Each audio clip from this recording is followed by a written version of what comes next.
आज के इस वीडियो लेक्चर में क्लास 10 का एक बहुत इंपॉर्टेंट टॉपिक है जो कि तुम्हारे फाइनल एग्जामिनेशंस में डेफिनेटली ये क्वेश्चन देखने को मिल जाएगा, है ना। जो अभी बोर्ड के एग्जाम होने वाले हैं क्लास 10 वाले को, क्लास 10 वाले स्टूडेंट्स का, उसका एक क्वेश्चन यहाँ से एक से दो क्वेश्चन जरूर डेफिनेटली दिख जाएगा। ग्रेट। क्या है topic? Circuit analysis and Ohm's law. Circuit analysis में क्या होता है सर? तो एक पर्टिकुलर इलेक्ट्रिकल सर्किट दिया रहेगा, इलेक्ट्रिक सर्किट दिया रहेगा जिसके अंदर डिफरेंट डिफरेंट अप्लायंस लगे होंगे, लाइक बल्ब होगा, टीवी होगा, फैन होगा, डिफरेंट टाइप के हीटर्स होते हैं, अप्लायंस लगे हुए होते हैं ना सर्किट के क्रॉस। तो सर्किट में डिफरेंट डिफरेंट अप्लायंस के क्रॉस पोटेंशियल ड्रॉपिंग कितना हो रहा है? लाइक 20 वोल्ट के बैटरी से मैंने कनेक्ट कर दिया तीन अप्लायंस को, एक बल्ब को, एक और छोटा सा कुछ दूसरे अप्लायंस होंगे, तीन अप्लायंस को मैंने कनेक्ट कर दिया, 1 2 3 नाम ले दे।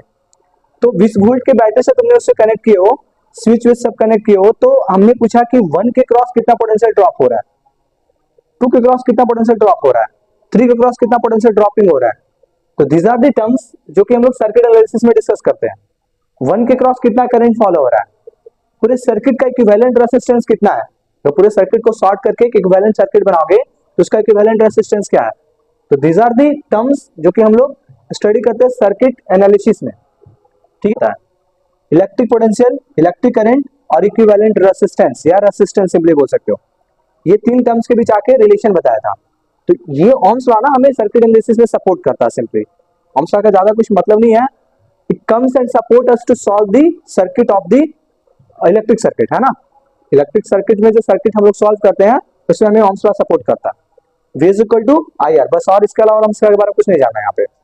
और जैसे बात करते हैं, पॉइंट याद रखना, पैरेलल में 2 पॉइंट याद रखना, है ना।